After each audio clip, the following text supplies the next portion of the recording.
Liberal Viewer presents. So in high school and college, I was always taught that the way the United States got out of the Great Depression was through government spending. First through spending on public works projects, and eventually through spending on World War II. And that only makes sense because that kind of spending gives people jobs and their own money to spend, which makes the economy grow. In recent years, however, some right-wing Republicans who are ideologically opposed to government spending have tried to challenge this conventional Keynesian wisdom by claiming the solution to bad economic times is actually to slash government spending, as exemplified by satirical conservative pundit Stephen Colbert last week in this clip. In bad times, you have to slash government spending. Now, I don't need some fancy Ivy League paper to tell me that, because there's already a fancy Ivy League paper to tell me that.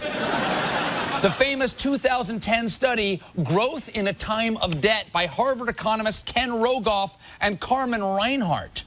And you gotta think Harvard economists understand debt almost as much as Harvard graduates. And Stephen Colbert's satirical conservative pundit is not the only right-winger depending on Harvard economists Reinhart and Rogoff. A lot of the Tea Party's anti-government rhetoric has relied on the same statistic about the bad effects of government debt, as MSNBC anchor Chris Hayes pointed out last week on his new show, All In with Chris Hayes, in this clip. Ever since the Tea Party insurrection, conservatives have had a favorite statistic. It is not the number of gun deaths in Chicago, which has relatively strict gun laws, or how much money from Medicare is used to fund Obamacare. It's this. Independent economists have found that debt loads greater than 90% of GDP could result in the loss of up to 1 million jobs. Once a country's debt burden reaches 90% of the economy, you have a significant downturn in economic growth. Economists who have studied sovereign debt tell us that letting total debt rise above 90% of GDP creates a drag on economic growth and intensifies the risk of a debt-fueled economic crisis. So given how common that conservative mantra was about the bad effects of government spending reaching 90% of a nation's gross domestic product, if it hadn't been for the Boston Marathon bombing, an important piece of news might have gotten more coverage this month, as Chris Hayes went on to explain in this clip. An incredible thing happened last week, and it was drowned out by lots of other news. But honestly, it's one of the most astonishing things in recent economic history. A grad student, Thomas Herndon, a 28-year-old at the University of Massachusetts Amherst, had an assignment. Rerun someone else's data and see if you can get the same results. Herndon chose the Reinhart-Rogoff study.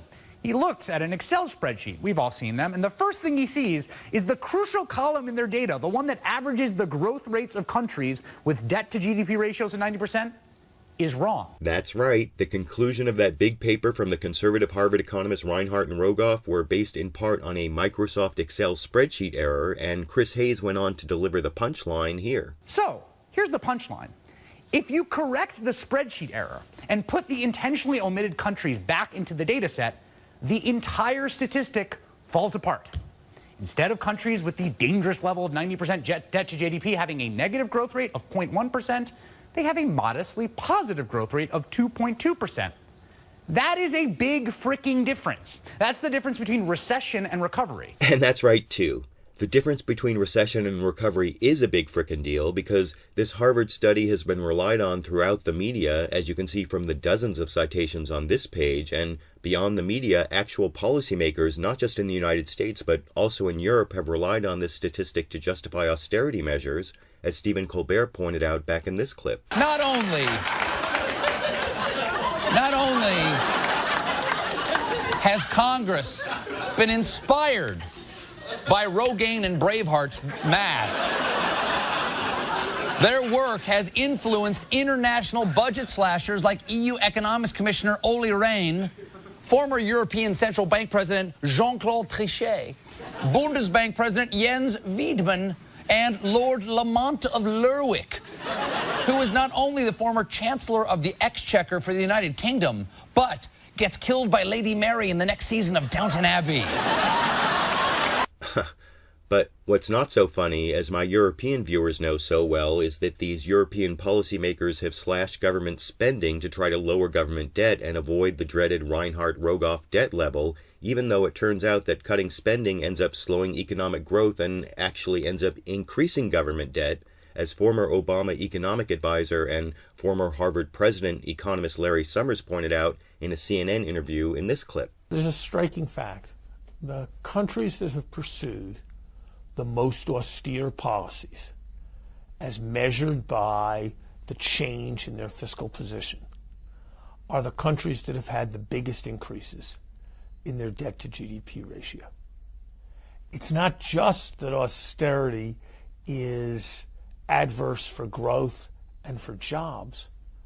In many cases, it seems as if austerity is adverse for its very objective of bringing down debt burdens.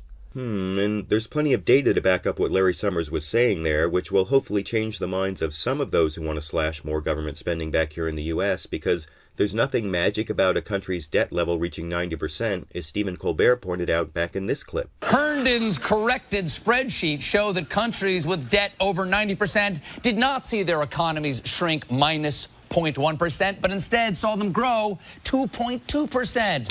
But come on, 2.2% up, 0.1% down. You say potato, I say eliminate food stamps. Now, I hope those who want to slash food stamps and other government spending will change their opinions based on this new data, but unfortunately Reinhart and Rogoff themselves are still sticking with their conclusions, as Stephen Colbert satirized here. But folks, Siegfried and Roy are standing by their results, saying, quote, the weight of the evidence to date, including this latest comment by Herndon, seems entirely consistent with our original interpretation of the data. Right, entirely consistent with their interpretation, because no matter how much the results change, the hypothesis must remain the same. That's science. I guess that's conservative science anyway, or at least it sometimes seems that the right has the most committed ideologues who stubbornly stick to their right-wing economic dogma even when their evidence is shown to be erroneous. But outside the ideologues, the real data about the effects of cutting versus increasing government spending fits what also seems like common sense, as Stephen Colbert learned when trying to use the illogical arguments of the right wing in his interview with Thomas Herndon, the grad student who found the spreadsheet error, in this clip. Right, I know. We have to keep cutting the government budget and laying off people until those people get jobs. Yeah, that seems to be the argument, but it just doesn't seem plausible to me. I tend to think that if we lay off a lot of people, then it's not really good for the economy, because then those people can't go out and participate and buy things. You know, that's really bad for businesses as well. If you're just going to use complicated economic jargon, I can't understand a thing you're going to say. And that's hopefully why right-wing austerity advocates will lose this argument, not because of the discovery of a spreadsheet error in an academic paper which will never change the minds of the committed ideologues, but because the old Keynesian idea that government spending stimulates job creation and growth just makes more sense than the idea that government austerity is the solution to an economic slowdown, I think, but I want to know what you think. Do you agree with the old Keynesian idea that government spending can be an effective tool to stimulate job creation and economic growth? And given the discovery of this spreadsheet error and the other evidence of austerity's ineffectiveness, do right-wing austerity advocates really think they are promoting economic growth, or do they generally have some other goal? YouTube, you decide.